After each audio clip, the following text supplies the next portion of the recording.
Seja bem-vindo.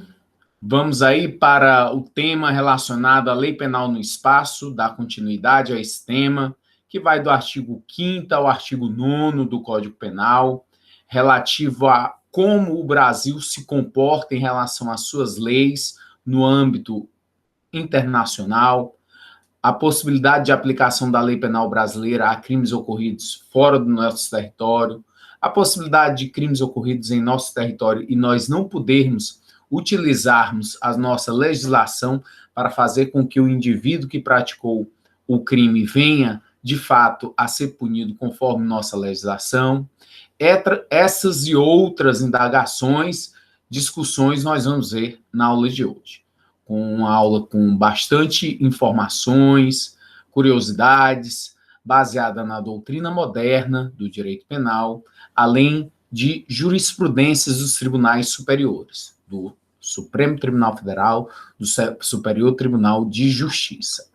Então, vou pedir licença, mais uma vez, para fazer a apresentação da aula, ter o suporte aqui de slides que facilitam este caminho.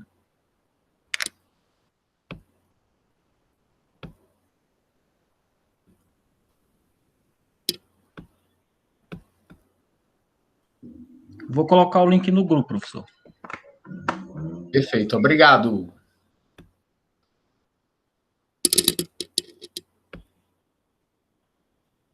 Nós começamos a ver esse slide na aula anterior, que trata sobre a lei penal no espaço. Então, nós vamos utilizar alguns princípios, princípio da territorialidade, princípio da extraterritorialidade, a intraterritorialidade. Todos esses princípios serão considerados como regras para o comportamento da lei penal brasileira nessa seara do direito internacional.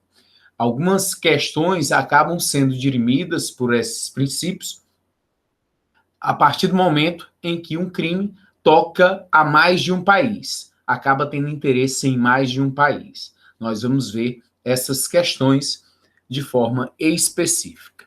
Vimos também que no artigo 4º da Constituição Federal é trazido os principais princípios e relações que vão reger o direito internacional do Brasil com os outros países. Então, o Brasil, a não intervenção, nós não vamos intervir em outros países. Essa é a regra. Se um brasileiro decidiu ir embora, morar em outro país, e de repente ele comete um crime lá, o que vai acontecer? Nós não vamos intervir.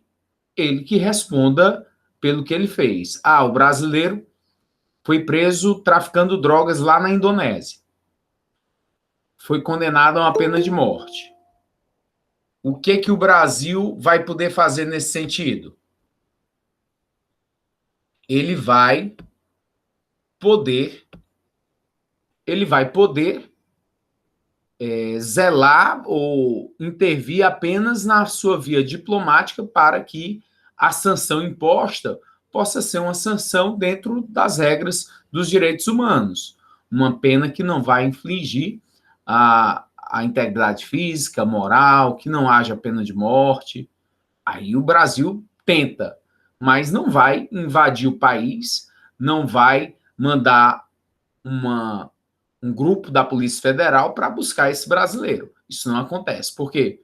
Porque da mesma forma que nós respeitamos os outros países, a soberania dos outros, nós esperamos que a nossa soberania também seja respeitada.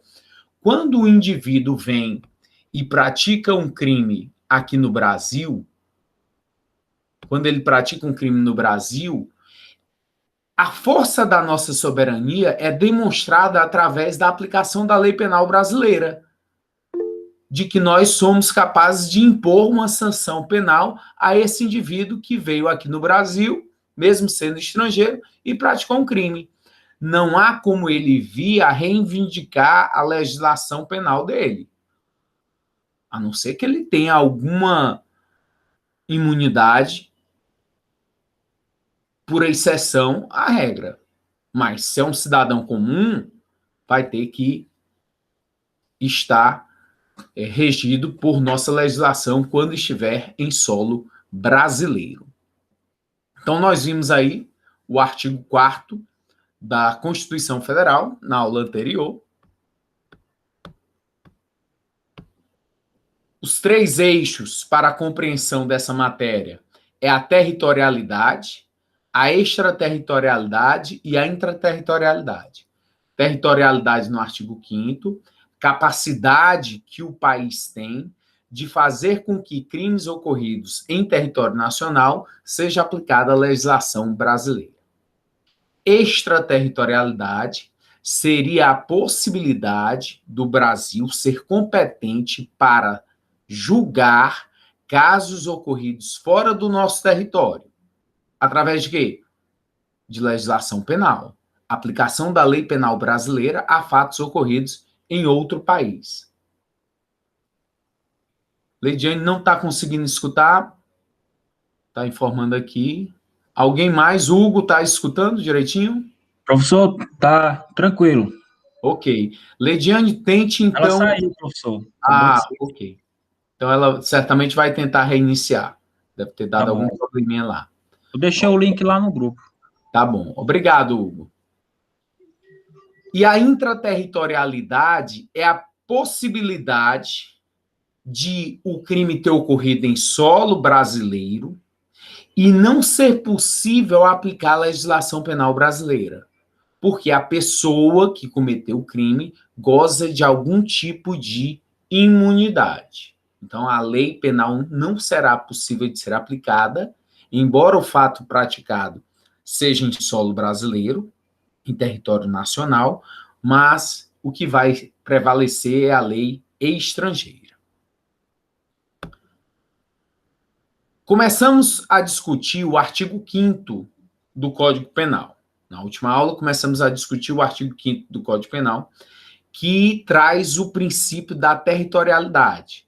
Só que essa territorialidade, ela é mitigada, ela é relativa, ela é temperada. Por quê? Porque comporta exceção, ela não é absoluta. Nem todos os crimes que ocorrem em território nacional serão abrangidos pela lei penal brasileira. Mas isso em decorrência do próprio país ter possibilitado, através de regras, de convenções e tratados de direito internacional. O Brasil celebrou alguns tratados, algumas convenções, algumas regras de direito internacional e, por isso, possibilita que o crime praticado ele não haja a aplicação da lei penal brasileira, possibilidade de aplicação da lei penal estrangeira. Mas isso reflete uma perda da nossa soberania? Não, porque se nós estamos permitindo, é um poder que nós temos. Não há uma imposição, não. Eu aderi, eu assinei ao tratado, à convenção, à regra internacional, e por isso estou abdicando da minha legislação para possibilitar, neste caso específico, que haja aplicação da lei penal por parte de outro país.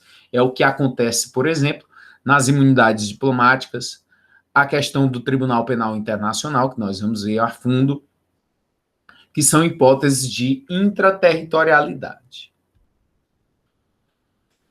Falei do caso do Luiz Miguel Militão, um português que recebeu outros portugueses aqui no Brasil. Ele morava aqui no Brasil, recebeu uma comitiva de portugueses, matou a todos em troca de patrimônio para subtrair os pertences dos outros patrícios. Qual é a regra? Regra, princípio da territorialidade. Ele praticou o fato aqui, mesmo ele sendo estrangeiro, vai ter que se haver com a legislação penal brasileira e ele acabou sendo condenado a 150 anos de reclusão e continua preso em um dos presídios do estado do Ceará. Ninguém residente ou em trânsito no Brasil poderá subtrair-se à lei penal brasileira por fatos criminosos aqui praticados, salvo quando normas de direito internacional dispuserem em sentido contrário. Não havia nenhuma norma de direito internacional que o Brasil tenha aderido, seja uma convenção, um tratado, nenhuma que possibilitasse ao indivíduo Luiz Miguel Militão algum tipo de imunidade. Por isso, ele teve que pagar conforme nossa legislação. E aí, por curiosidade, trouxe aqui a validade da lei penal no espaço, o território brasileiro, para ficar bem claro, o solo, os rios, lagos, mares, subsolos até o centro do planeta, o mar territorial é uma ficção jurídica, não apenas essa faixa territorial, mas 12 milhas náuticas são consideradas como território nacional também, cerca de 22 quilômetros de extensão. E o espaço aéreo correspondente ao conjunto do território. Então, tudo que estiver dentro do território, dentro dessas 12 milhas marítimas, será considerado como território nacional. O parágrafo 1º do artigo 5º, ele começa a trazer algumas especificidades sobre navios e aeronaves, distinguindo as públicas das privadas. Quando elas forem públicas, conforme a primeira parte do artigo 5º, elas serão consideradas como extensão do território nacional. É como se elas levassem o nosso território. É uma ficção jurídica. Portanto, aeronaves e embarcações, onde quer que estejam, elas sendo consideradas de natureza pública, o crime que ocorrer lá será considerado como se tivesse sido praticado em território nacional, independente da nacionalidade do autor ou da vítima. Aconteceu o crime dentro de uma aeronave pública brasileira, dentro de uma embarcação pública do Brasil, é território nacional, aplicação da lei penal brasileira, mesmo tendo sido lá na Alemanha, no Japão, onde quer que seja. Será considerado como território nacional a aplicação da lei penal brasileira. E o navio público pode ser de guerra, navio ou aeronave, que tem a mesma consequência. Pode ser de guerra, pode ser a serviço do governo brasileiro, militar, está lá o presidente da República. Então, se tiver a serviço do governo brasileiro, será considerado como de natureza pública e a consequência é a aplicação da lei penal brasileira onde quer que essa aeronave ou embarcação esteja. Professor, Pois não? se um país invade a soberania do outro, teve exemplo de uma vez que estava tendo manifestações, acredito que seja na Venezuela, que, não sei se a Venezuela faz fronteira com o Brasil, ou era a Argentina, não lembro. Sim, mas parece que uma bomba que era de efeito moral, acredito que seja, carro da fumaça, ela passou pelo território do Brasil. Quando isso acontece, configura atentado contra o país, contra a soberania e pode ser motivo de guerra? Hugo, obrigado pela participação. Sempre vai depender do caso concreto e nenhum país fica querendo ter guerra contra outro. Quando ocorrem situações como estas, a diplomacia de cada país tenta ao máximo dirimir e resolver, para que não haja um conflito bélico. Em casos específicos, tenta-se a punição, cada país vai tentar a punição daquele indivíduo que provocou, que praticou o ato, para ser resolvido. Agora, quando há conflitos entre países e não se chegam a acordos, ou há outros interesses escusos econômicos, é possível também haver guerra. E aí, quando há declaração de guerra, o que não é bom para nenhum país, porque existem sanções, existem embargos econômicos, o país fica isolado, não é algo, não é benéfico. Países aqui da América Latina que estejam com ditadores, eles sofrem tremendas represálias econômicas por conta disso. os países, eles têm acordos para respeitar a democracia em cada nação. E aí a gente vem aqui para aeronave e embarcação, que elas acabam tendo a mesma consequência, de elas serem de natureza privada. Natureza privada. É de turismo, é de um particular, é comercial, mas quando tem essa natureza privada, existem algumas consequências. Por exemplo, e aí está disposto aí nessa segunda parte do artigo 5º, parágrafo 1º. Se a aeronave, a embarcação de natureza privada está dentro do nosso território, não tem nada, nem o que discutir. Aplicação da lei penal brasileira. Quando ela ultrapassa ali as 22 milhas náuticas, ela está em alto mar. O alto mar não é território de ninguém. Ninguém tem soberania sobre o alto mar. Vai ser respeitado a matrícula, o princípio da bandeira.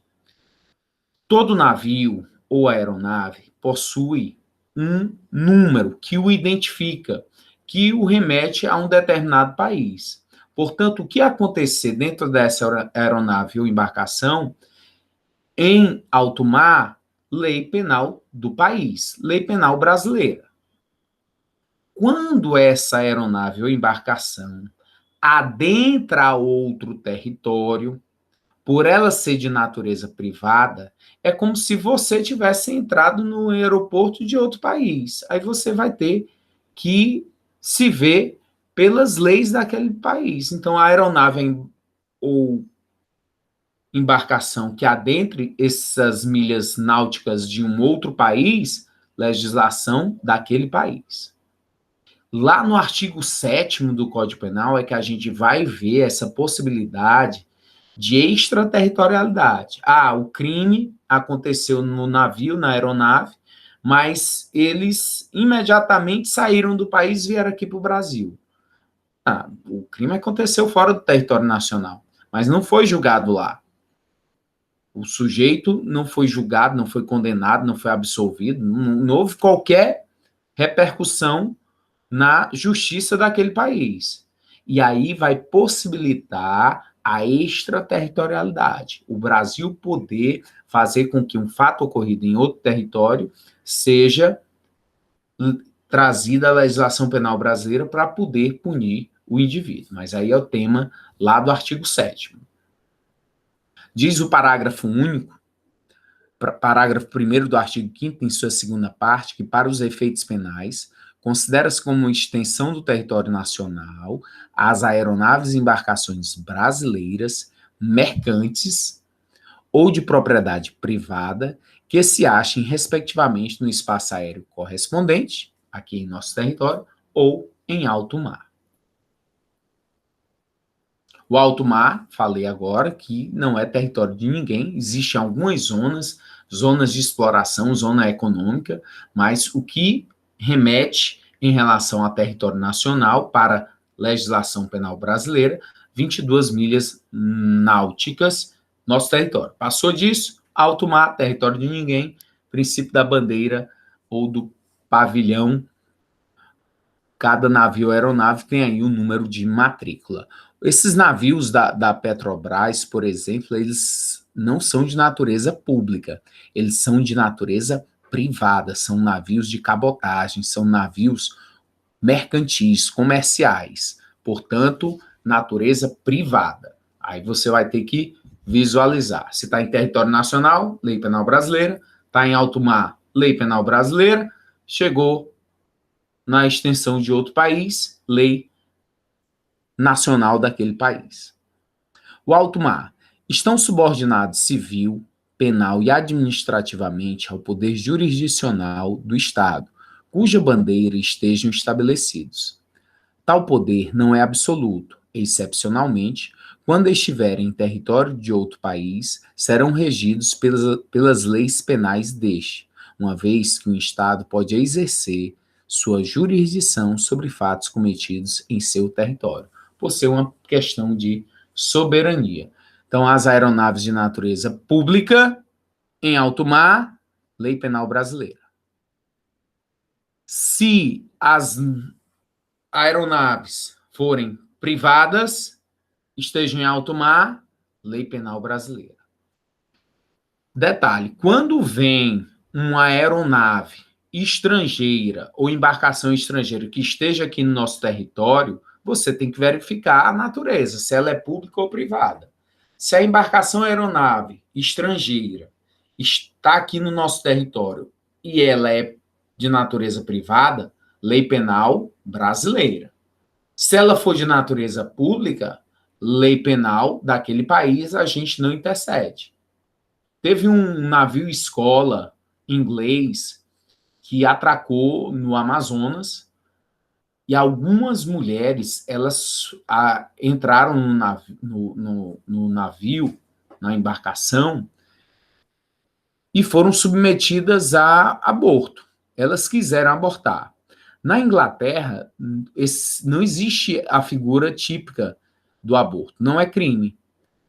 E elas praticaram o fato dentro do navio público, que era esse navio escola inglês.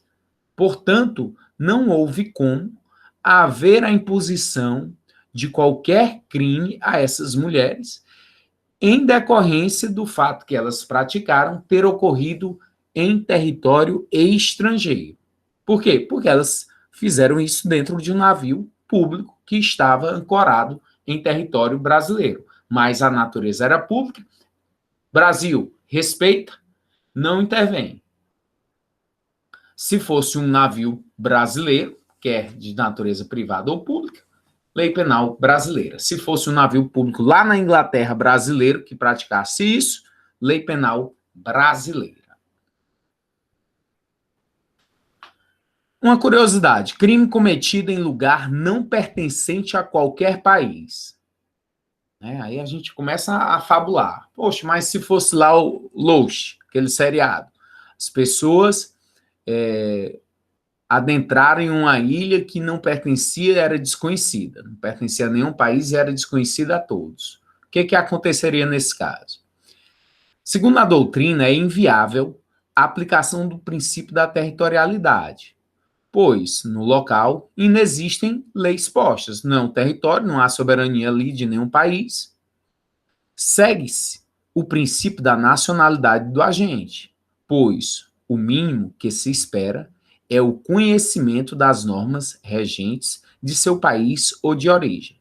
Então, essa doutrina é uma doutrina internacional que entende que, em casos como esse, prevaleceria a legislação do criminoso, do indivíduo, para que ele pudesse vir a ser punido pelo fato praticado. Outra curiosidade. E se fosse essa curiosidade eu já estava pensando aqui, professor, no espaço. Eu tô aqui com minha bolazinha de cristal. Também, né, desde 2007, desde 2007 por aqui, já chega um bocado de curiosidade. E aí você vai trazendo na memória, colocando para facilitar. Porque a gente é um tema bastante curioso e traz algumas dúvidas, como essa também em relação ao espaço cósmico. Lá na Lua, lá em Marte, o homem já tá para fazer casa lá em Marte. Vamos esperar. Espaço cósmico. Tratado sobre exploração e uso do espaço cósmico, inclusive a Lua e outros corpos celestes. É o decreto número 64.362 de 1969.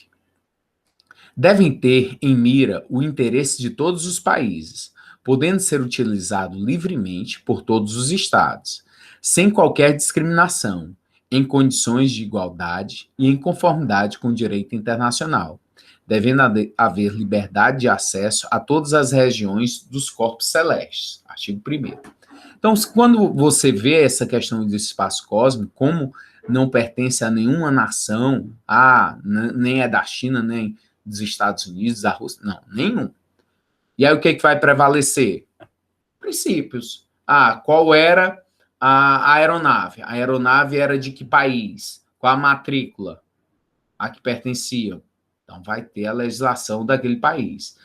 Já eram várias aeronaves e os indivíduos estavam lá já caminhando, andando, na conformidade aí do exemplo anterior. Seria o quê? A nacionalidade do autor. Porque autor é aquele que pratica o crime, aquele que tem intenção. O crime não é da vítima. A vítima faz parte nessa relação processual, sujeito passivo, sujeito ativo, mas o crime, quem comete, quem quer fazer, é o autor. Professor, Pois não. delimitou os 22 quilômetros de milhas náuticas no Brasil? Foi o próprio país? Não, é uma convenção internacional. Todos os países seguem essa normatização das 22 milhas náuticas.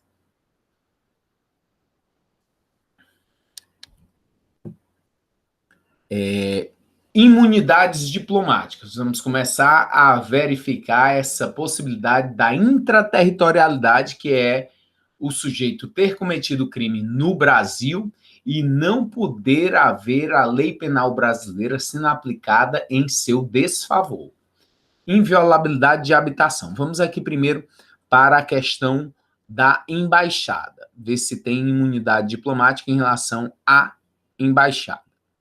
Embaixada não é extensão do território. Muita gente se engana a esse respeito. Por quê? Porque antigamente, antes de 1961, a embaixada era considerada extensão de um território no outro. Já pensou você ter um território e começar a expandir seu território só construindo embaixadas em outros países para ganhar espaço? Não teria sentido. Então, a embaixada ela acaba sendo uma representação de um país em outro. É uma casa que representa aquele país, mas não quer dizer que ali é o país. Quando você entra naquela embaixada, você não entrou no país, você continua no seu país. Embaixada não é extensão do território de um país em outro país. A área de uma embaixada é território nacional. A Convenção de Viena de 1961, aprovada pelos decretos 56.435 de 1965 e 61.078 de 1967, estabelece a inviolabilidade da residência diplomática, sem, no entanto, estender-se além dos limites necessários ao fim a que se destina. Utilizar para a prática de crimes ou dar abrigo a criminosos comuns faz cessar a inviolabilidade. A embaixada, portanto, goza do mesmo predicado, do mesmo direito que você tem em relação à sua própria residência. Qualquer um pode entrar na sua residência? A polícia pode entrar de qualquer forma? Não. Da mesma forma, acontece em relação às embaixadas, que é uma representação de um país em outro país, e para adentrar lá, há de haver autorização. Ou do próprio embaixador, ou por força de um juiz, expedindo mandado de busca, expedindo alguma formalidade para que se adentre a essa embaixada. O Hugo está fazendo o seguinte questionamento aqui no chat, perguntando para que serve a embaixada. A embaixada, Hugo, ela acaba sendo uma representação, uma forma do país ele ter laços mais fortes com o outro. Tanto a questão também de auxiliar os seus nacionais que residem naquele país para melhorar as relações econômicas dos países, para incrementar a economia, o comércio, sempre é muito salutar em relação aos diplomatas. As embaixadas diplomáticas em um país. É um prestígio para um país ter uma embaixada de outro país. Demonstra o quê? Que o seu país é um país em desenvolvimento, é um país que cresce, é um país que tem que desperta interesses de outros. E aí os laços ficam mais fortalecidos. Esse prédio suntuoso, muito bonito, é a Embaixada do Brasil lá nos Estados Unidos. Uma manchete extraída do site UOL, do Terra. Em protesto, manifestantes picham Embaixada dos Estados Unidos em Brasília. Um grupo de manifestantes pichou os muros da Embaixada dos Estados Unidos em Brasília, em setembro de 2013. O grupo, de cerca de 200 pessoas, fazia parte da União da Juventude Socialista, UJS. Eles escreveram frases como espionagem no Brasil, não, e viva o povo sírio. As reivindicações eram sobre a questão da iminente guerra na Síria, anunciada pelo governo dos Estados Unidos, e a denúncia de que os americanos espionaram cidadãos e autoridades brasileiras. Tá, o que o senhor está querendo dizer com isso daí, professor? Eu estou querendo dizer que quando os brasileiros que aí estiveram, eles praticaram essa depredação, praticaram dano contra a embaixada, não quer dizer que eles praticaram um crime lá nos Estados Unidos. Não, não quer dizer. Quer dizer o quê? Que eles praticaram um crime aqui no Brasil e receberão as consequências da lei penal brasileira. Não há de haver qualquer consequência em relação à aplicação da lei penal americana aqui por força disso. E o crime aconteceu aonde? No Brasil ou nos Estados Unidos?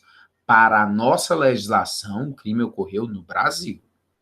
Eu não sei lhe dizer o que descreve a legislação penal americana, a russa, a japonesa, a da Jamaica, se a embaixada fosse de um desses países.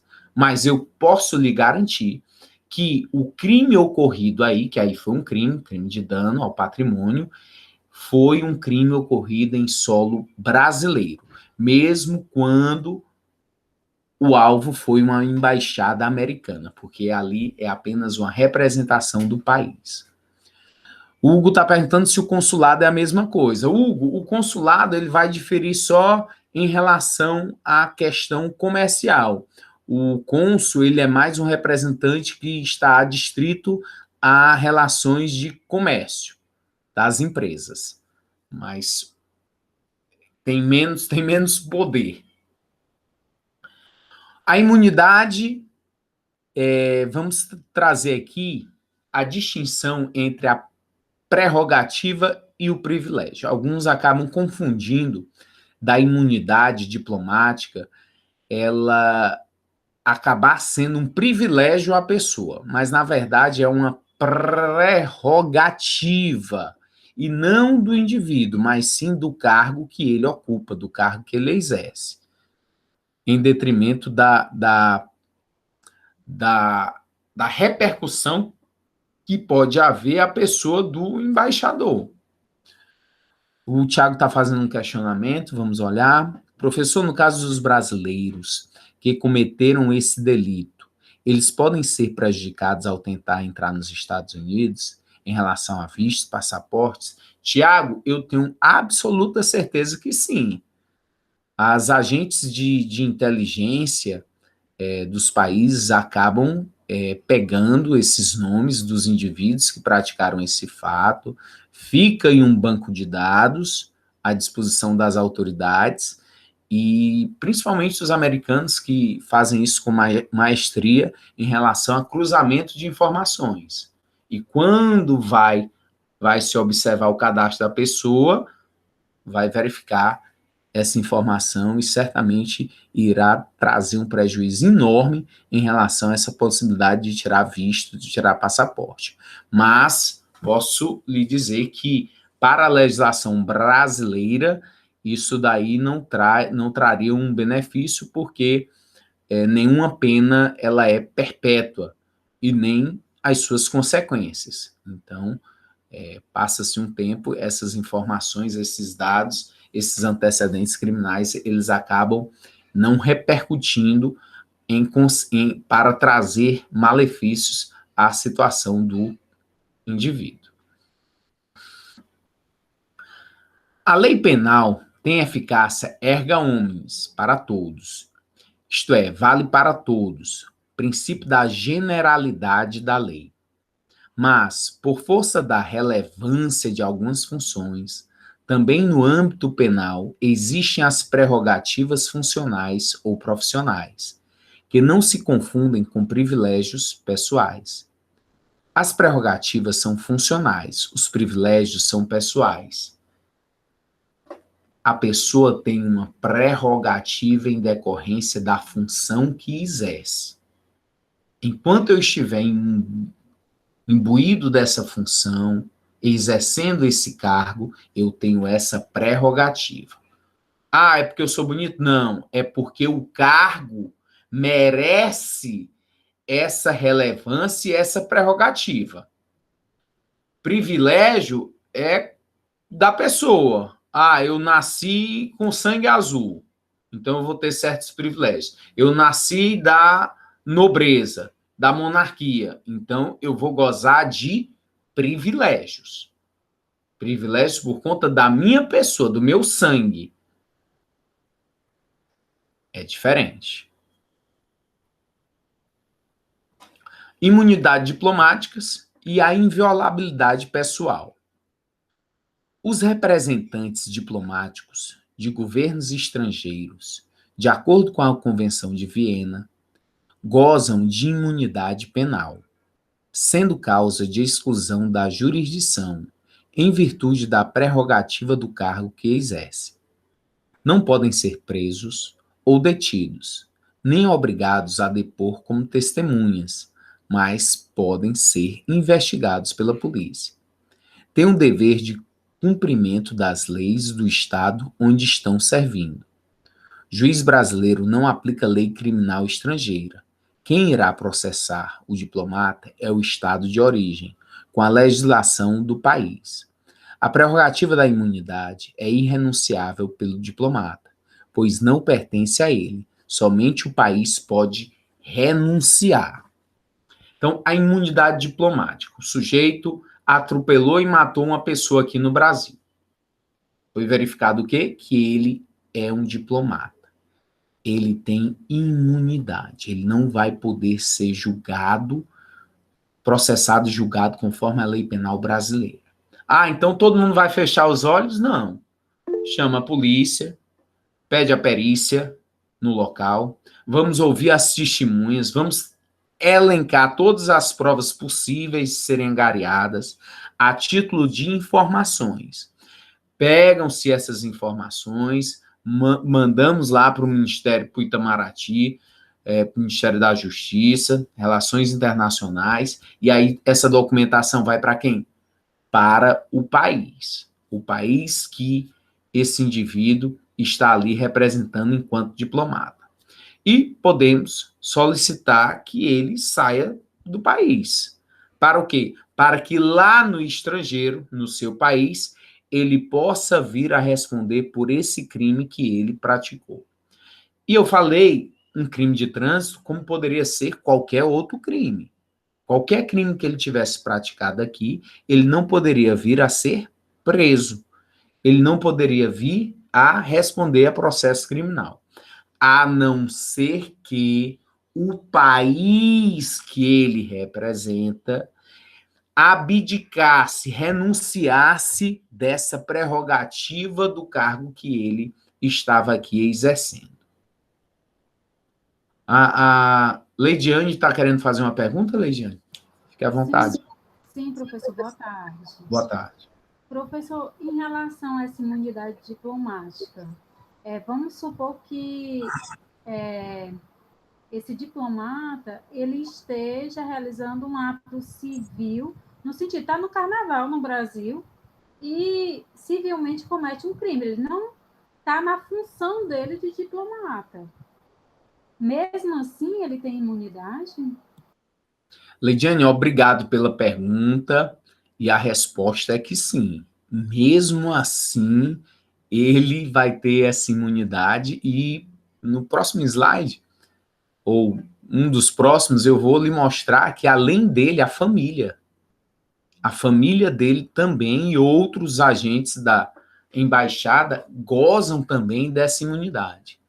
Às vezes fica um pouquinho distante da gente essas questões, porque nosso país é um país que tem uma tradição de ser um país pacífico, extremamente pacífico. A gente conseguiu se libertar de Portugal sem ter dado nenhum tiro. A gente conseguiu sair da monarquia para a república sem nenhum tiro, ninguém morreu. Então, nosso país é extremamente pacífico. Sempre é no ajeita, sempre é no acordo. É no toma lá, dá cá, vamos se ajeitar e a gente vai indo. Não é um país tradicionalmente que tudo é com sangue. E aí você imagina lá aqueles países do Oriente, da Arábia, com aquelas relações diplomáticas da Síria, e aí embaixada dos Estados Unidos, ali na Palestina, aquela confusão, o homem-bomba, terrorismo, 11 de setembro, tudo isso daí, e a figura do diplomata em um país. Olha as possibilidades que teriam de se prender um indivíduo como esse por qualquer coisa, por qualquer manifestação dele, em países ditatoriais, em países onde há uma guerra instalada. E aí, para essa proteção, todos os países do mundo convencionaram a questão dos diplomatas, para que eles tenham essa garantia, essa tranquilidade em estar exercendo suas funções. A abrangência e extensão, como eu havia previsto no próximo slide, das imunidades diplomáticas. Abrange os diplomatas de carreira, de embaixador a terceiro secretário, e os membros do quadro administrativo e técnico, tradutores, contadores, etc., da sede diplomática, desde que recrutados no estado de origem, extensivo à família. É o artigo 37 da Convenção de Viena. Envolve ainda os funcionários das organizações mundiais, quando estejam a serviço, ou chefes de Estado estrangeiro e membros de sua comitiva, quando em visita a Estado estrangeiro. Não quer dizer que é para haver o crime e a impunidade. Não é um sinônimo disso. É para esse indivíduo poder vir a responder pelo crime praticado. Só que a prerrogativa que ele tem é de não ser processado e julgado nesse país. Ele vai ser julgado e processado conforme a legislação do país dele, o país que ele está ali representando. E é obrigação desse país fazer com que ele pague pelo mal injusto praticado. Então, não confunda também achar que a imunidade é uma forma absoluta de impunidade. Não, não é para isso. A intenção não é essa. Mas, lógico que, em alguns casos, principalmente delitos de trânsito, que ocorrem por demais, acaba havendo essa sensação ruim. E o papel da polícia, no momento do fato praticado, colher todas as informações, todas as provas periciais, testemunhais, tudo que for possível para encaminhar essas informações ao Ministério da Justiça para o devido fim, o devido encaminhamento.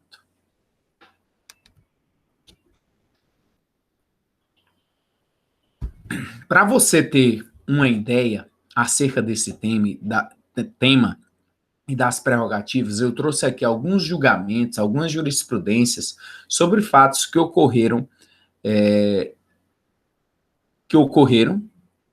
e que acabou redundando em jurisprudência. Vou trazer essa daqui, que é do Tribunal Regional Federal.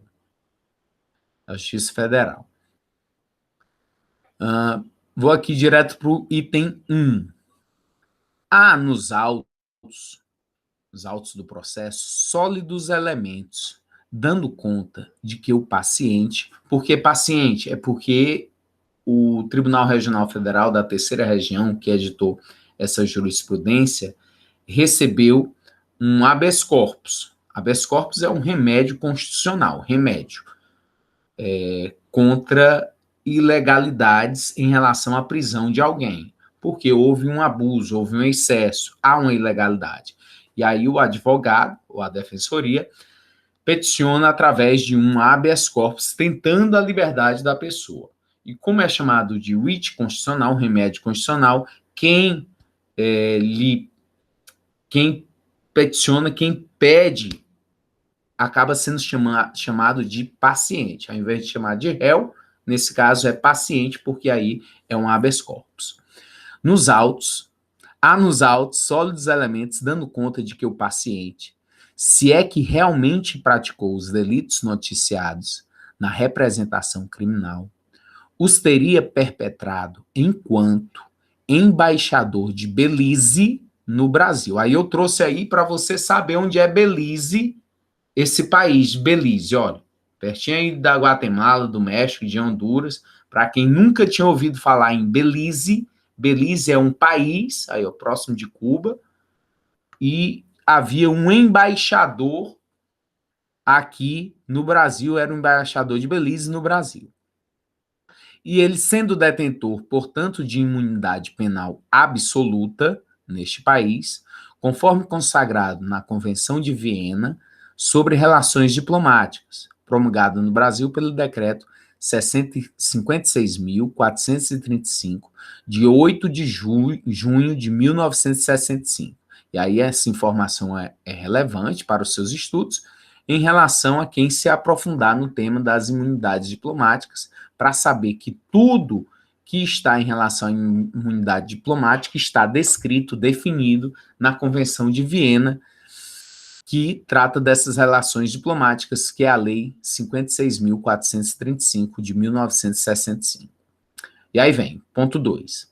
O caso é de trancamento das investigações em relação ao paciente, pois trata-se de fatos, em tese, criminosos, praticados por chefe de missão diplomática estrangeira, detentor de imunidade penal absoluta, mesmo após deixar o cargo, conforme expressamente previsto no artigo 38, item 2 da Convenção de Viena, ordem concedida. Aí, no caso, o crime, salvo engano, era de tráfico de drogas, ele havia sido preso, havia sido detido pela Polícia Federal ao desembarcar, e mesmo assim não pôde ser consumado, ele estava preso, e aí houve o habeas corpus, porque ele já não estava ocupando, ele já não era mais o chefe da missão diplomática estrangeira, mas ele mesmo assim ainda era detentor, mesmo após ter deixado o cargo. Tem um período. E aí, o que aconteceu? Habeas corpus para a libertação dele, para ele ser liberado e só responder criminalmente pelo fato praticado, pela acusação de tráfico de drogas, lá no país dele. Esse foi o alvo desta decisão, que acabou concedendo a ordem de liberdade e o trancamento do inquérito policial em relação ao réu, ao paciente. Foi concedida aí a liberdade dele por força desse habeas corpus, porque ele entendeu que sim, que havia ainda a imunidade diplomática à pessoa do embaixador de Belize. Professor, com licença. Ocorrendo, então, um crime, tudo bem, ele tem essa imunidade, então, absoluta, né, aqui no Brasil. Mas cabe a quem aqui do Brasil, no caso, não sei se o Poder Judiciário, informar o país dele de origem para que ele lá seja instaurado uma ação, não sei, para que ele possa responder lá? Lidiane, obrigado pelo questionamento. O Ministério da Justiça, através do Itamaraty, ele tem essa possibilidade de tratar com essas relações internacionais e fazer com que haja essa troca de informações. Então, primeiramente, a Polícia Federal agiu, nesse caso específico, encaminhou essas informações ao Poder Judiciário, que direcionou ao Ministério da Justiça para essa tratativa.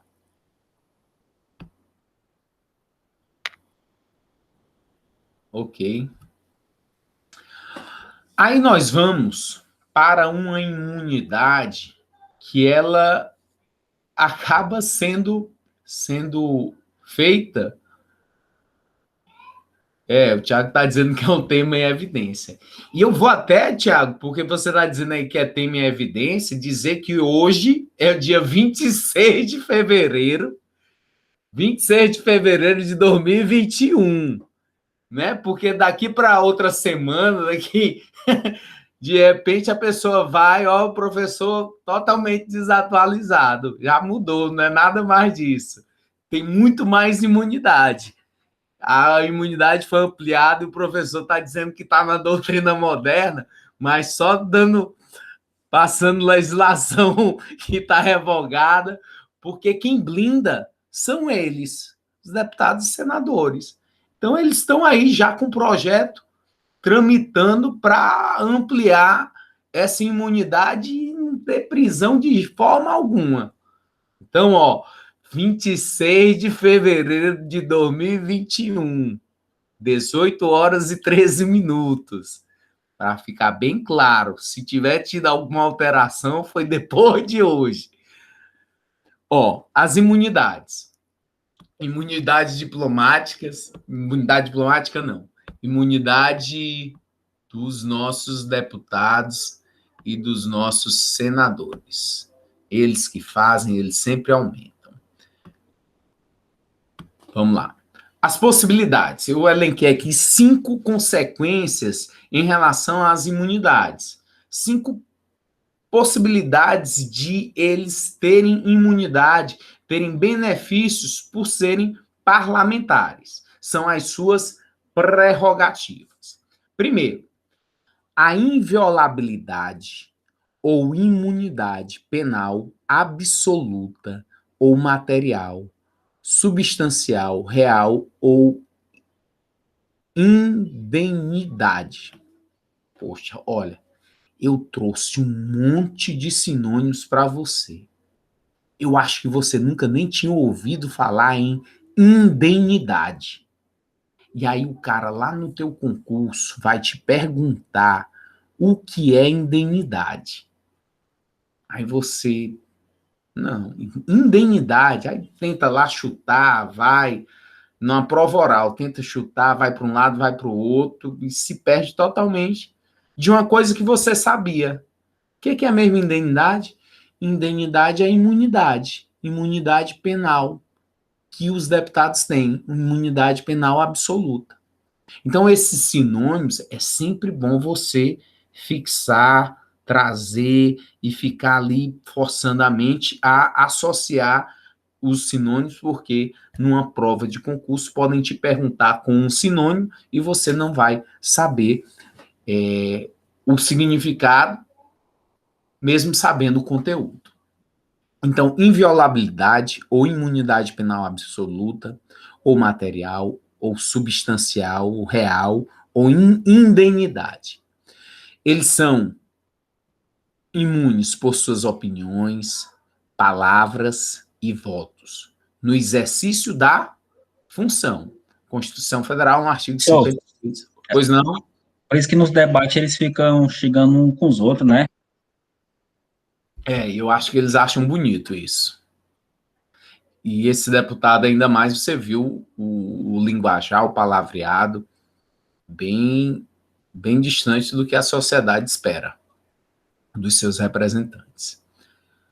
E aí eu vou até trazer algumas jurisprudências aqui, após, para ver como o Supremo Tribunal Federal vem se comportando em relação a esse tema das imunidades. O quanto o Supremo tem limitado essa questão da imunidade em relação às opiniões, palavras e votos. Será que é de fato absoluta? Ou tem que verificar também se é em relação ao exercício da função, se tem a ver com a função? Então, vamos verificar. 2. Imunidade processual. Podem ser processados livremente, mas a Casa Legislativa respectiva pode suspender o processo. Então, tem que ser avaliado pela Casa Legislativa a que ele pertence para verificar se realmente há necessidade de prosseguimento ou não. 3. Imunidade prisional. Só podem ser presos em caso de crimes inafiançáveis, conforme o texto constitucional, artigo 53, parágrafo 2º, que é o freedom from arrest. Freedom from arrest, que é a possibilidade de ter imunidade prisional, porque só podem ser presos em crimes inafiançáveis. No caso desse último deputado, que a gente vai até comentar, o caso em si era um crime em que havia, pelas consequências, pelos requisitos do crime praticado, havia o fundamento da possibilidade de prisão preventiva, que é uma medida cautelar, a prisão preventiva ser decretada. Então, o que caracterizaria a inafiançabilidade do crime. 4. Foro especial por prerrogativa de função. São submetidos a julgamento perante o Supremo Tribunal Federal. Então, somente o STF pode julgar os deputados, os nossos parlamentares e os nossos senadores. 5. Imunidade probatória. Não é obrigado a testemunhar sobre informações recebidas ou prestadas em razão do exercício do mandato. Conforme o artigo 56, parágrafo 6º, tem essa imunidade também de não ser obrigado a testemunhar sobre coisa nenhuma. E, por último, a prerrogativa testemunhal, aliás, probatória, de estar trazendo prova em relação a determinados fatos. E a testemunhal de ele poder marcar dia, hora e local para o depoimento. Quando o parlamentar é acusado, será interrogado no dia designado pelo tribunal. Aí muda a figura.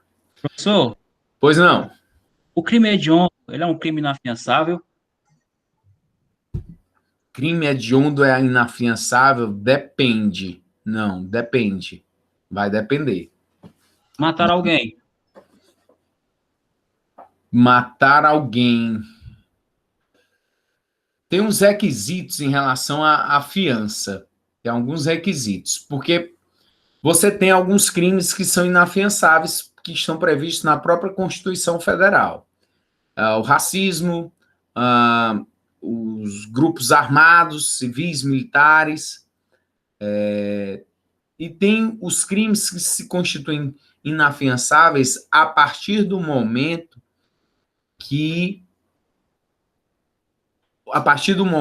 em que estão os requisitos da decretação da prisão preventiva, que o indivíduo está ameaçando testemunhas, o indivíduo está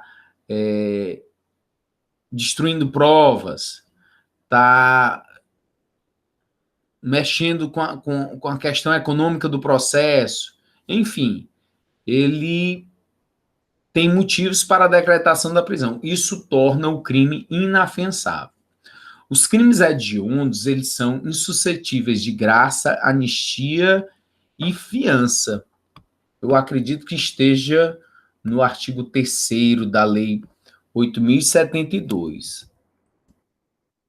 72, de 1990.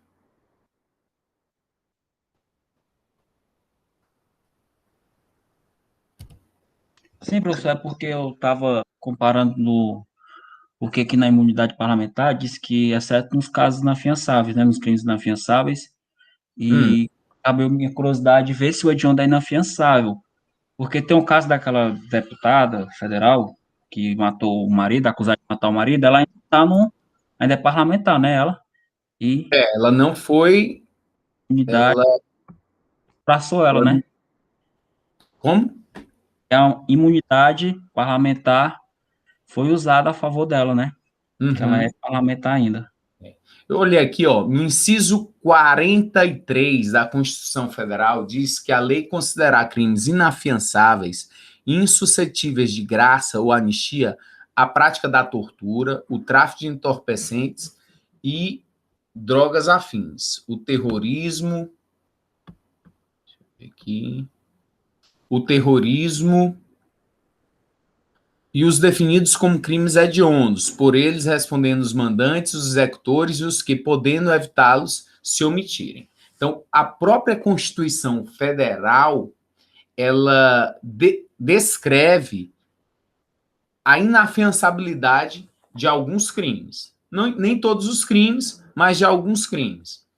E está, sim, aí, conforme o inciso 43, previsto também como os crimes hediondos a não possibilidade de fiança.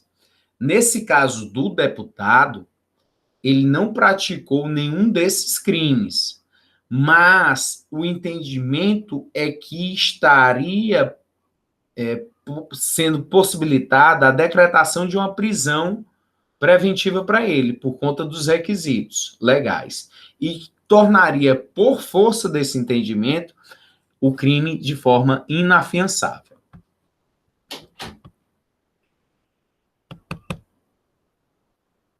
Vou colocar aqui para você facilitar no nosso chat o dispositivo. Pronto.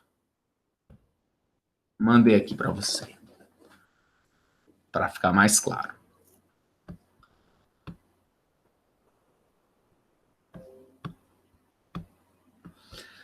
E aí vem a inviolabilidade penal ou material dos parlamentares. É a freedom of speech. O artigo 53, caput da Constituição Federal, diz o seguinte: os deputados e senadores são invioláveis, civil e penalmente, por quaisquer de suas opiniões, palavras e votos. Então, penalmente impuníveis.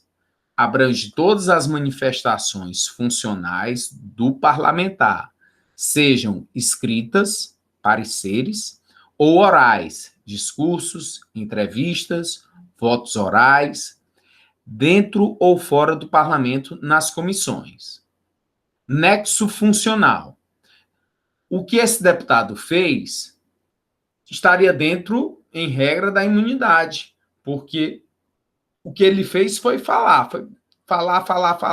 desqualificar, xingar, tudo que ele pudesse depreciar os integrantes do Supremo Tribunal Federal e a própria instituição, ele fez.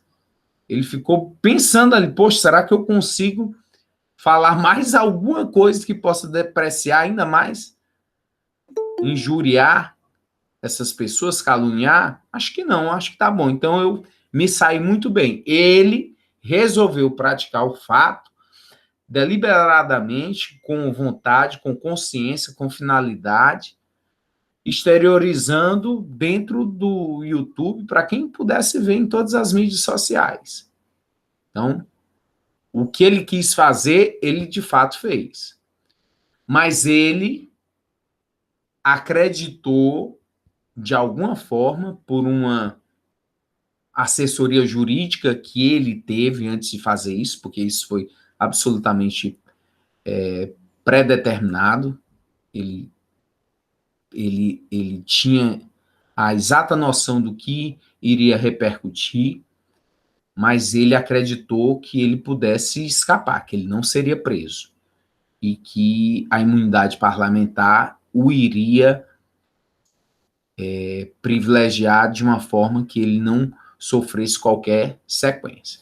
Esse é o meu pensamento em relação a entender o que passou na cabeça dele.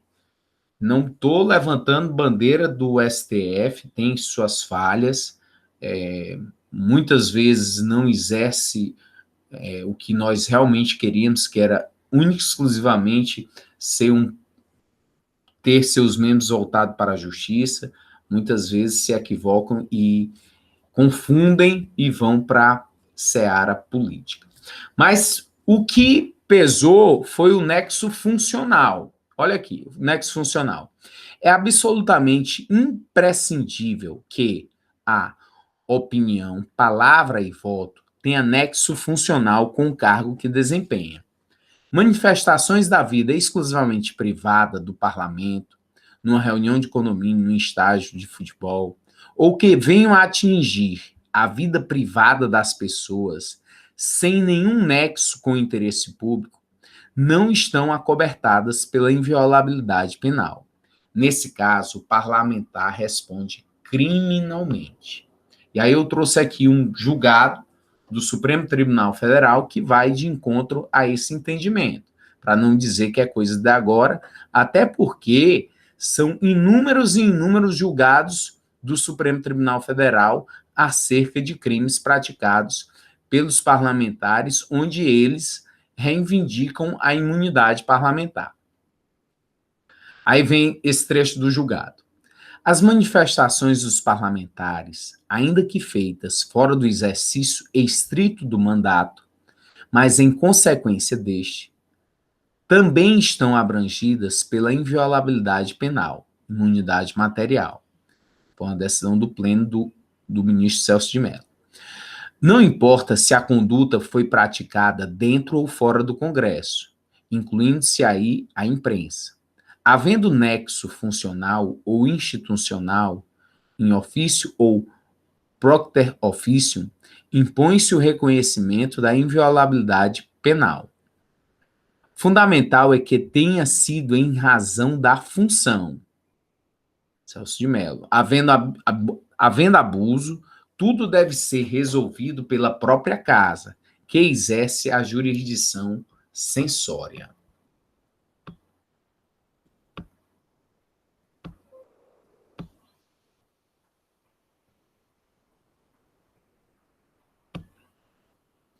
Outro julgado, também do Supremo Tribunal Federal. Por maioria de votos, o plenário do Supremo Tribunal Federal decidiu que o foro, por prerrogativa de função, conferido aos deputados federais e senadores, se aplica apenas a crimes cometidos no exercício do cargo e em razão das funções a ele relacionadas.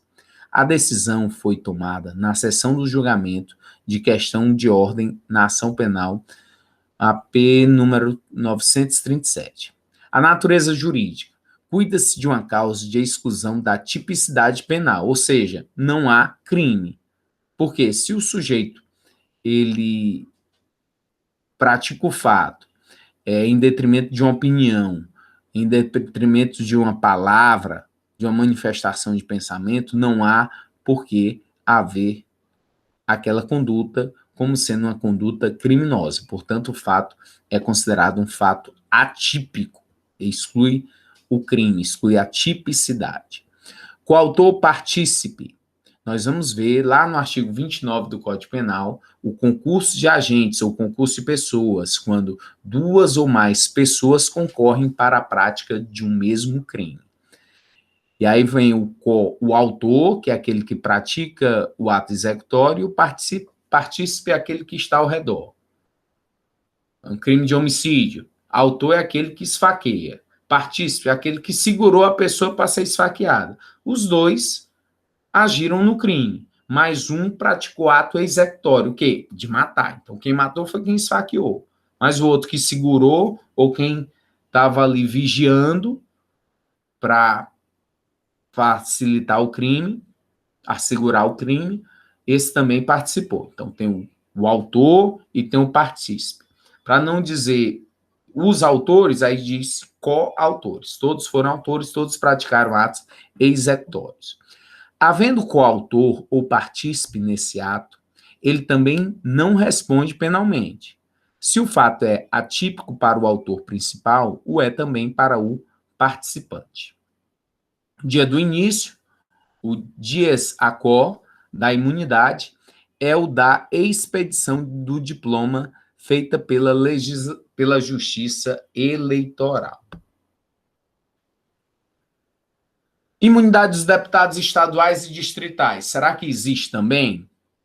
Diz aqui a doutrina. O novo regime jurídico das imunidades e das prerrogativas mutatis mutandis, que quer dizer o quê? Uma vez efetuadas as necessárias mudanças, quanto a essa última, também é válido para o deputado estadual. É a força do dispositivo da Constituição Federal, seu artigo 27, parágrafo 1º, ou distrital. São julgados pelos tribunais de justiça de cada estado e do Distrito Federal. De outro lado, a imunidade concedida a deputados estaduais é restrita à justiça do estado, súmula 3 do STF, isto é, só vale na defesa dos interesses do seu parlamento estadual. E aí, no mesmo sentido, em razão da função. Palavras, opiniões, manifestações gozam de imunidade também. As dos deputados estaduais na esfera do Estado, onde eles exercem ali o seu mandato eletivo. E os vereadores? Será que esse povo também tem imunidade? Imunidade material para não virem a ser presos, não responderem criminalmente por suas palavras, suas opiniões? Diz aqui a doutrina. A inviolabilidade dos vereadores tem assento constitucional, mas conta com limites específicos, nos termos da Constituição Federal, seu artigo 29. O município reger-se-á por lei orgânica e pelos seguintes preceitos. Aí vem, inciso 8. Inviolabilidade dos vereadores por suas opiniões, palavras e votos, no exercício do mandato e na circunscrição do município. Então, os vereadores, aí vai restringir ainda mais o quê? Ao município, para eles darem opinião, palavra, do que for e suas manifestações. Aí eles vão gozar de imunidade. Antigamente, as imunidades se restringiam no âmbito penal, para que eles não pudessem vir a ser processados criminalmente, deputados e senadores, deputados federais e senadores. E aí, como eles é que legislam e começaram a ter diversas ações cíveis de reparação de danos pelo que eles ocasionavam, fazendo as suas manifestações injuriosas, caluniosas, difamatórias contra as pessoas, e aí civilmente eles eram punidos. E aí o que eles fizeram? Tá doendo no bolso? Vamos só modificar aqui a legislação. Que legislação? A Constituição Federal. Vamos modificar para trazer aqui também, por consequência, não apenas a imunidade penal, mas também a imunidade cível. Então, o que eles se manifestarem, o que eles pensarem, o que eles falarem, também não vai trazer consequência no juízo na instância cível. Olha aqui um julgado que abrangeu o vereador, nossos meninozinhos que cuidam aí do município. Julgado do Superior Tribunal de Justiça. A inviolabilidade do vereador requer que sejam externados coexistentemente, primeiro, no exercício das funções próprias do seu mandato, legislativas ou fiscalizadoras. Segundo, em matéria ligada aos interesses locais do município. Em outras palavras, nexo funcional e interesse público municipal. Pela literalidade da Constituição, dupla é a limitação da inviolabilidade do vereador. A. Opiniões, palavras e votos proferidos no exercício do mandato. B. Na circunscrição do município, conforme artigo 29, inciso 8 da Constituição Federal. Vamos aí para o artigo 6º do Código Penal, que trata... Leidiane está com uma dúvida ou com um comentário. Pois não, Leidiane? Sim, professor. Em relação ainda à imunidade dos vereadores, no caso em que um vereador, por exemplo, eu entendi que cabe à circunscrição, né? Então, ele tem imunidade dentro daquele município. Vamos supor que ele é convidado para uma entrevista, certo? Numa rede de TV. E aí, essa entrevista, ele comete algumas opiniões que extrapolam e que tem, assim, tem âmbito estadual, aquela rede de TV. Ele vai ter inviolabilidade ou não, a imunidade?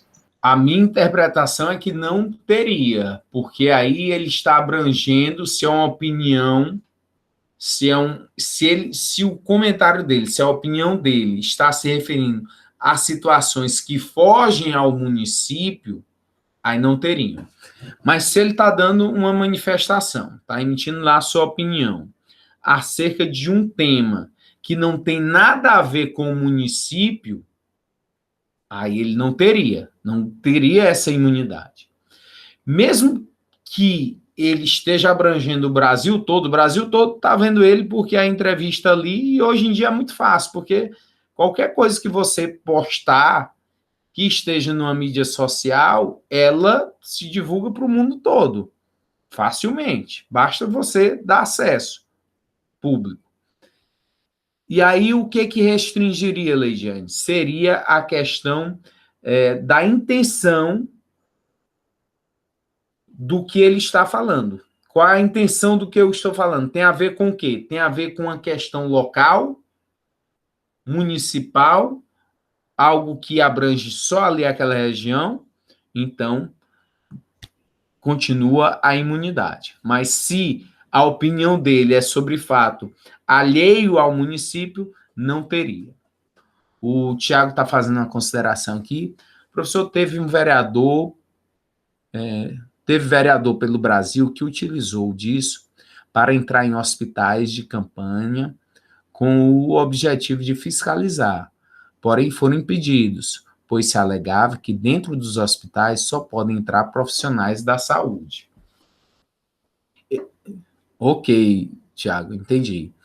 Sendo aí, só fazer um comentário em cima do que o Tiago está ponderando, é que há valores a serem ponderados, é a ponderação dos valores, né? Ponderação dos princípios. Um princípio é a liberdade, outro princípio é a questão da saúde. Então, entre um e outro, a força desse vereador, do deputado, poder fiscalizar os órgãos públicos, ele tem esse poder? Tem. Mas aí ele vai esbarrar numa questão de saúde pública. Então, vai haver uma limitação aqui também. Então, entre um e outro, vai haver uma ponderação entre um e outro para ver qual é o de maior alcance. E aí, cada caso deve ser analisado e verificado. Então, não é um poder absoluto que ele tem de repente, eu quero ingressar, tive conhecimento de algumas situações e agora eu quero entrar na ala da UTI. Aí ele está extrapolando o seu limite.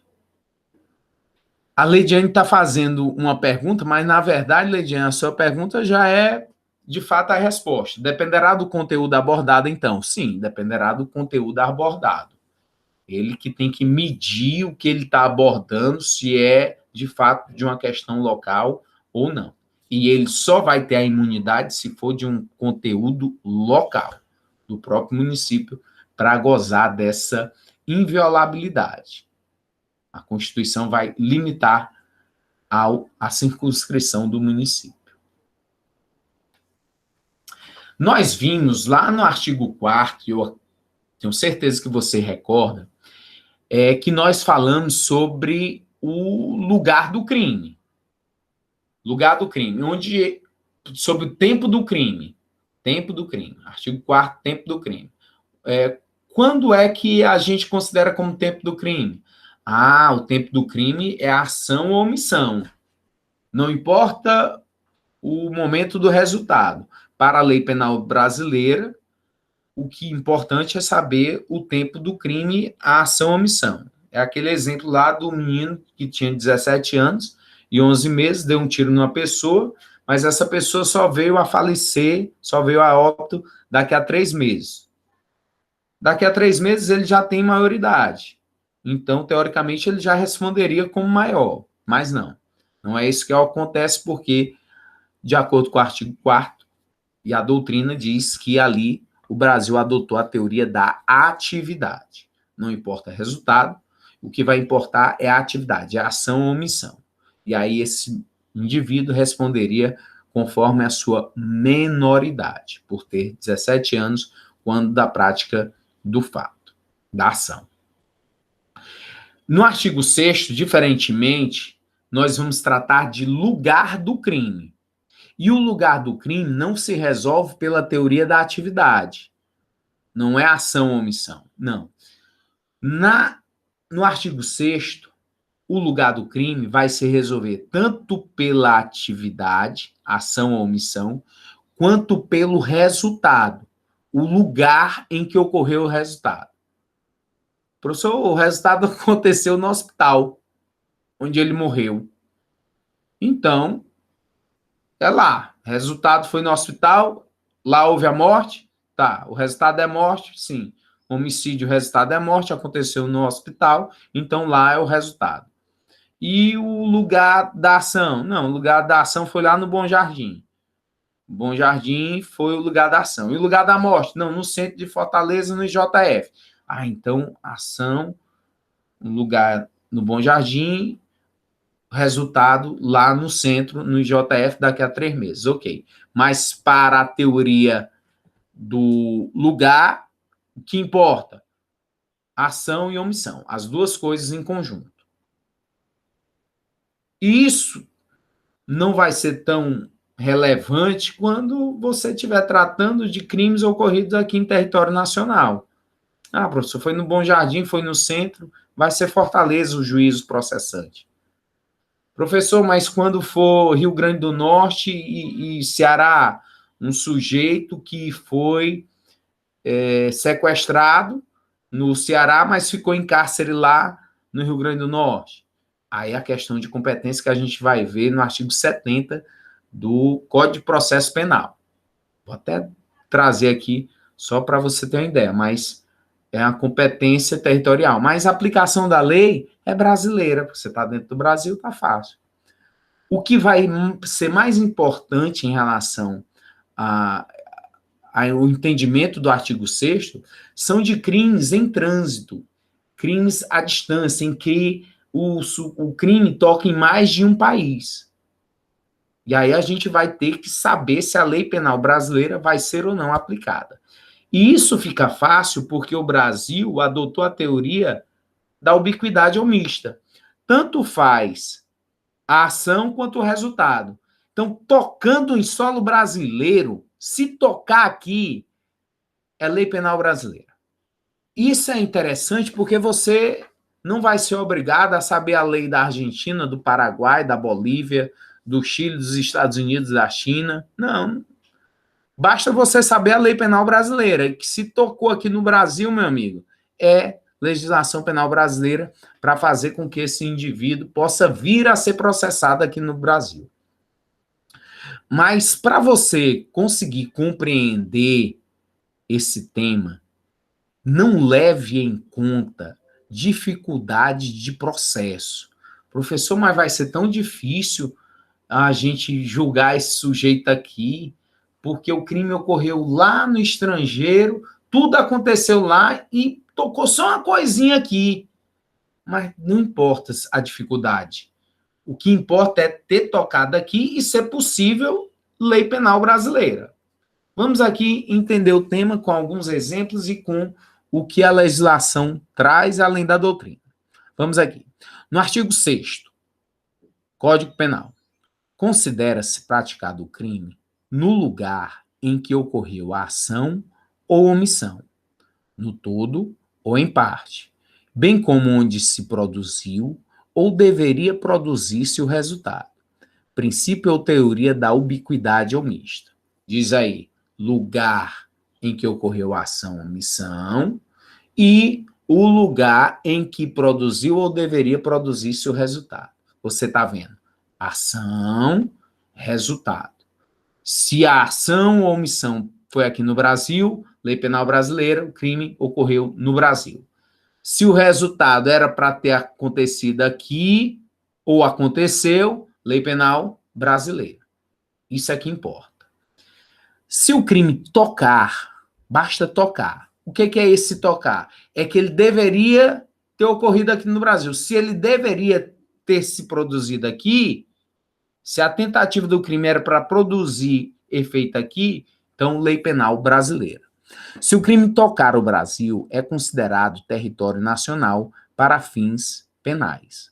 O tocar é em qualquer aspecto: espaço aéreo, águas internas, mar brasileiro.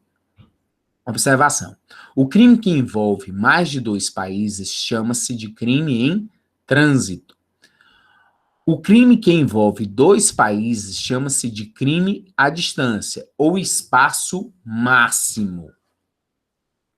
Então, mais de 2 países, crime em trânsito. Envolve 2 países, crime à distância ou espaço máximo. Quando o crime é praticado em 2 comarcas distintas, Fortaleza, Natal, é chamado de crime plurilocal. Então, dentro do território nacional, é crime plurilocal. E aí, alguns exemplos para você compreender. Imagine que você, feliz da vida, acabou de adquirir um relógio. E não foi qualquer relógio, foi um relógio caro. Em um site. Só que você, na verdade, não está adquirindo nada porque você foi vítima de um golpe. Como esses milhares e milhares de golpes que ocorrem a todo instante pela internet. E aí você foi mais uma vítima. Foi na delegacia, a polícia procurou, investigou e descobriu que o autor do crime está lá na China. Que ele fez todo um ambiente de site para te enganar, conversou contigo e é um chinês. E agora? Qual a lei penal a aplicar? Será que é a chinesa? Mas eu não entendo de lei chinesa. Se mandar a lei chinesa bem aqui agora, eu não vou conseguir ver bolhufas. Não entendo o que eles estão lá trazendo como texto legal. Eu sei lei penal brasileira. Tá, e o que a lei penal brasileira te diz? Ah, a lei penal brasileira, em relação ao lugar do crime, eu tenho que avaliar o artigo 6º. No artigo 6º está dizendo que tanto faz a ação quanto o resultado. Então, a ação se deu na China. Ah, então não é Brasil? Não, é Brasil, porque o resultado foi no Brasil. Que resultado? Você ter sido enganado. Você ter sido levado a prejuízo, conforme o artigo 171 do Código Penal, que trata do estelionato. Então, o crime ocorreu no Brasil, lei penal brasileira. Professor, mas vai ser muito difícil conseguir processar esse chinês. Não se preocupe com isso. Isso é outra coisa.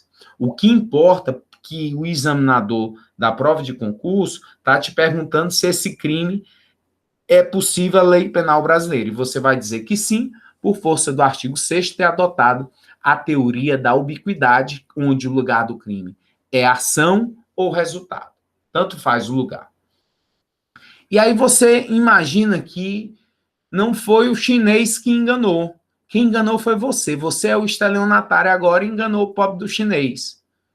A ação sua ocorreu aqui no Brasil, mas o resultado foi lá na China, quando ele mandou o dinheiro. E agora? De onde é esse crime? O crime ocorreu no Brasil. Lei penal brasileira. Para fazer com que você responda a esse crime. Imagine aqui, ó. Agora, para fechar aqui, para você dizer que você ficou craque nisso. Lá na Bolívia, um boliviano atirou em outro boliviano. Discutindo lá, conversa de bar, um atirou no outro. O cara não era morredor, pegou a ambulância, hospital lá na Bolívia, uma porcaria, passou a fronteira, veio aqui para o Brasil. Ele chega vivo. Detalhe, ele ainda chega vivo ao hospital brasileiro. E aí, o que aconteceu? Morreu. Depois de alguns dias, veio a óbito. Esse crime é possível a aplicação da lei penal brasileira? Esse crime ocorreu no Brasil? Resposta: claro que sim. Lógico que sim. Por quê? Se o hospital é brasileiro e o resultado do crime de homicídio é a morte ocorreu no Brasil, lei penal brasileira. Professor, mas aonde que o Brasil vai atrás de processo? Não consegue processar nem os casos daqui, vai atrás do dor boliviano. Não, aí é uma questão de organização judiciária que vão resolver lá, na fronteira. Mas a possibilidade de aplicação da lei penal brasileira existe porque o crime ocorreu no Brasil, em decorrência da teoria da ubiquidade ou mista que o Brasil adotou. É a luta, né? O bisu que está sendo dado, é a luta. O L de lugar, ubiquidade, o tempo é a atividade. Em relação ao lugar, é a ubiquidade ou mista. Em relação ao tempo, teoria da atividade. Então, não confundir lugar do crime com foro competente para julgamento, no crime plurilocal, onde acaba pegando um ou outro estado. Ah, o sujeito, ele foi sequestrado no estado de Ceará, mas está sendo mantido como em cárcere lá no Rio Grande do Norte, e é lá que a família deu todo o dinheiro para que os sequestradores pudessem, enfim, libertá-lo. Isso é considerado como um crime plurilocal, resolvido pelo Código de Processo Penal, lá pelo artigo 70 em diante. Doutrina. Conflito interno de competência. O crime plurilocal é aquele em que o indivíduo começa a execução em um local e o resultado de seus esforços somente ocorrerá em outro local do mesmo país.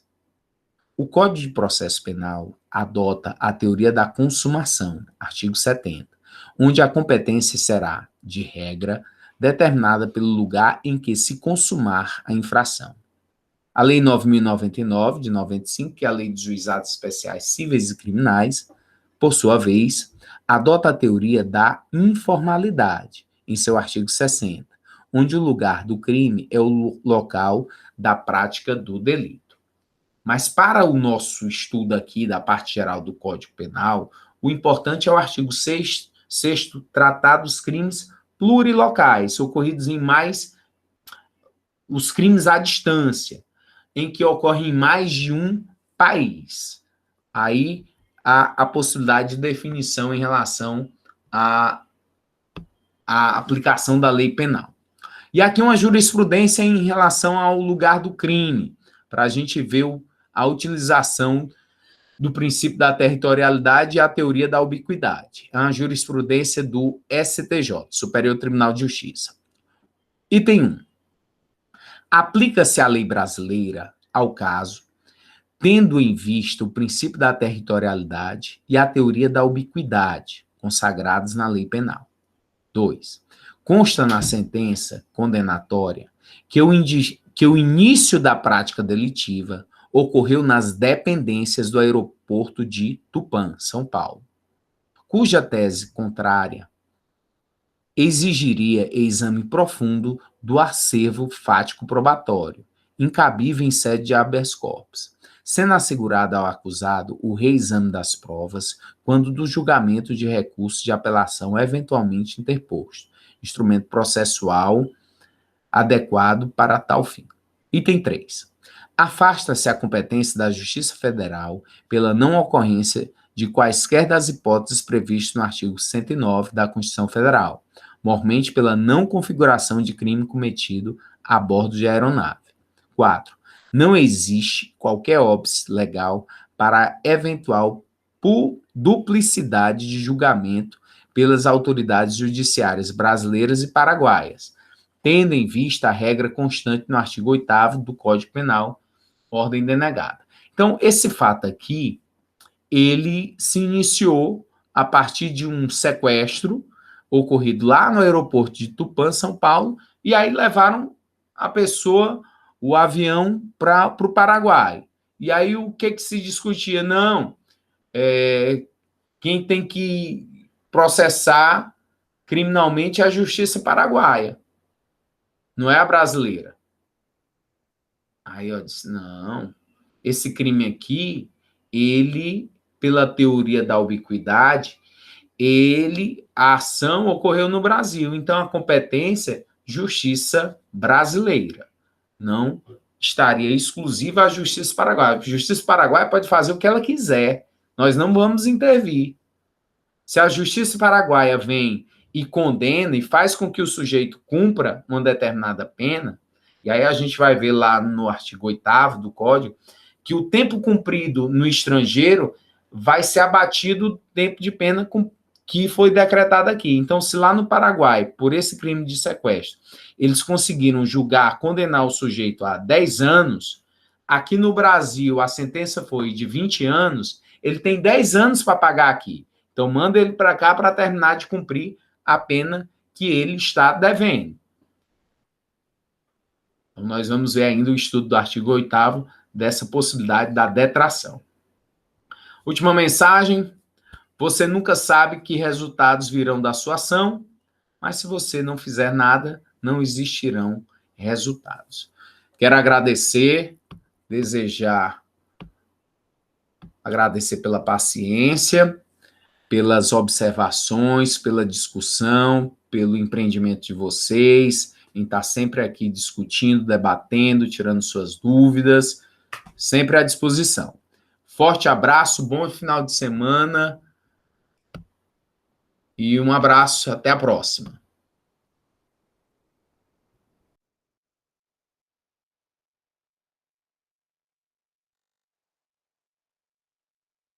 Boa noite, professor.